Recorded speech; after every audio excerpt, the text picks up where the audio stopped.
ሰላም ውድ ቤተሰቦቻችን፣ በዛሬው ቪዲዮአችን ኮሜዲያን እሸቱ መለሰና የዋልድባ ገዳም አባቶችን በተመለከተ ያዝንላችሁ ጉዳይ አለ። በቅድሚያ አንድ ጥያቄ ልጠይቃችሁ። ኮሜዲያን እሸቱ መለሰ ስህተቱን አምኖ ይቅርታ ከጠየቀ በኋላ ጉዳዩ እንደ አዲስ አጀንዳ መሆኑ ልክ ነው ብላችሁ ታምናላችሁ? አስተያየታችሁን ኮሜንት ላይ አስቀምጡልኝ። እኛ ግን በዋናነት የምናወራው እግረኛው ሚዲያ ላይ የምናውቀው ጋዜጠኛ ተክለሃይማኖት አዳነ ነገሩን በዚህ ልክ ማራገብ ለምን አስፈለገው የሚለውን ነው። አባቶቻችን በውሃ ጥም እየተፈተኑ በሌሎች አገልግሎት መስተጓጎል እየተፈተኑ ነው። ስለዚህ ለገዳሙ ክብር ከሆነ ዛሬም የገዳም አባቶቻችን እንዳይበተኑ ገዳማውያን ወደ ዓለም ሄደን ለምነን እንምጣ በሚል እሳቤ ከኛ ጋር ተገናኙ። ስለ ገዳም ክብር፣ ስለ መድኃኔዓለም ክብር ሲሉ እኔና እናንተ ልጆቻችንን ለመጠየቅ ወደ ዓለም መጡ። ሚዲያውን የያዝነው ሰዎች ደግሞ በእነሱ ልክ አልተጨነቅንምና እኛ አንሰን እነሱን አሳነስናቸው አባቶቻችንን። ከዛ በፊት ግን አጠር አድርጌ የተፈጠረው ልንገራችሁ። እሺ፣ በገዳሙ ያለውን የውሃ እጥረት ለመቅረፍ በማሰብ ዋልድባ ገዳም በመገኘት ዶክመንተሪ ይሰራል። ታዲያ በዚያ ቪዲዮም ከፍተኛ ወቀሳን ያስተናግዳል። ዋና አጀንዳ የነበረው ቋርፍ የተባለውን የገዳሙ ምግብ ሲቀምስ ያሳየው የፊት ሪያክሽን ነበር። ልክመሰው አባ ምንም አይለኝም። ምንም አይል የአባቶች ይሄ ይመለሳል አባ እንግዲህ ካልተቻለ መልሰው ወይ አልቻልኩም። በዚህም ከአንዳንድ ሌላ ቤተ እምነት ውስጥ ካሉ ሰዎች ትችቶችን አስተናግዷል። ጠላት ዲያብሎስ ይሄ ዓላማ ሲሳካ ደስ አይለው፣ የእናንተ ክብር ሲገለጥ ተናደደ። ስለዚህ ክፉ ሰዎችን እያስነሳ እነሱም መቼም ያሳዝናሉ። እግዚአብሔር ምሕረቱን ያወርድላቸው። የገዳም አባቶች ለካ እንደዚህ ነው ወይ ኢትዮጵያን በጸሎታቸው ያቆሙት ብለው የሌላ ሃይማኖት ተከታዮች በእጅጉ ምስክርነታቸውን የሰጡበትና ዓላማው የተሳካበት ሁኔታ አለና ቋርፉ ላይ ያ ነበር የኔ ፍላጎት። ነገር ግን ለተፈጠረው መሰናክልነት በልዑል እግዚአብሔር ስም በእውነት አባቶቼ ይቅርታ እጠይቃለሁ። ቪዲዮን ስትሰራ ዓለማዊ መንገድን የተጠቀምከው በሚል ቅሬታ ቀርቦበትም ነበር። ብዙዎች በሚሞቱበት በዚህ አደገኛ የዋልድባ በረሃቷ ከአንዴም ሶስቴ ወደ ሌላ ገዳም እንድትሄድላቸው ለምነዋት እንጂ ብላ ለዚህም ተከታዩ ምላሽ በመስጠት ይቅርታ ጠይቆ ነበር።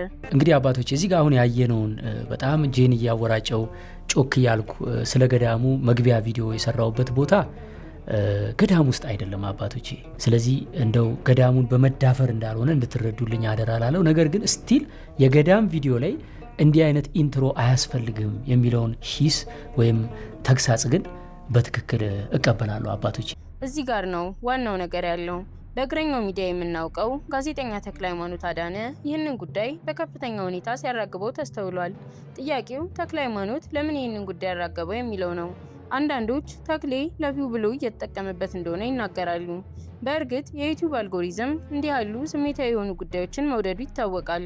ነገር ግን ተክለሃይማኖት ሲያቀርባቸው የነበሩት ሀሳቦች የቤተ ክርስቲያንን ክብር ለመጠበቅ ነው ወይንስ በኮሜዲያኑና በአባቶች መካከል ያለውን ክፍተት በማስፋት ራሱን እንደ ተሟጋች ለመሳል የተደረገ ስትራቴጂ? የዚህን ጥያቄ መልስ ቀጥለን እናገኘዋለን። ብዙዎች ጌታችን ኢየሱስ ክርስቶስ ክብሬ ተነካ ብሎ አልተበቀለም፣ ስንት መከራ ያደረሱበትን እንኳን የሚያደርጉትን ያውቁምና ይቅር በላቸው ነው ያለው። ስለዚህ የዋልድባ አባቶች ክብራችን ተነካ ብለው ለእርግማን መነሳታቸው ትክክል አይደለም እያሉ ይገኛሉ። የእግረኛው ሚዲያ ተክለሃይማኖትም የተዘጋ ነገር ይዞ እንደገና ሌላ ጫጫታ መፍጠሩ ትልቅ ስህተት እንደሆነ ይናገራሉ። እሸቱ ስንት መልካም ነገር ለቤተ ክርስቲያን እየሰራ አሁን ለእርግማን ማዘጋጀት ተገቢ አይደለም። አባቶች ባካችሁ እናንተ ከክርስቶስ አትበልጡምና ክብራችን ተነክቷል ብላችሁ ወደ እርግማን አትሂዱ ሲሉም ይደመጣሉ። እውነታው ይህ ነው። የዋልድባ ገዳም የኢትዮጵያ ኦርቶዶክስ ተዋሕዶ ቤተ ክርስቲያን የአይን ብርሃን ነው። እሸቱ መለሰም በሌላ መልኩ ብዙዎች የሚያደንቁት ኮሜዲያን ነው። እነዚህ ሁለት ተጽዕኖ ፈጣሪ ኃይሎች ሲጋጩ መሀል ላይ ሆኖ ነዳጅ ማርከፍከፍ ፍጹም ስህተት ነው።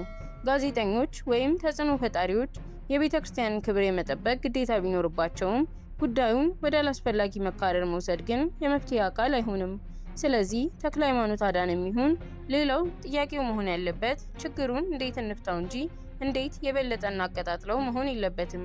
የእናንተንም ሀሳብ ኮመንት ላይ አጋሩን። በመጨረሻም አንድ ነገር ማለት እንፈልጋለን። ኮሜዲያን እሸቱ በመንፈሳዊም ሆነ በሌሎች በጎ አድራጎት ስራዎች ላይ ያበረከተው አስተዋጽኦ ቀላል የሚባል አይደለም። መልካም ስራዎቹን ረስተን በዜሮ እንዳናባዛቸው እንጠንቀቅ። ቪዲዮውን ከወደዳችሁት ላይክ በማድረግ ለሌሎች እንዲደርስ አድርጉ። ለቻናሉ አዲስ ከሆናችሁ ደግሞ ሰብስክራይብ ማድረጋችሁን እንዳትረሱ። በቀጣይ በሌላ ቪዲዮ እስከምንገናኝ መልካም ጊዜ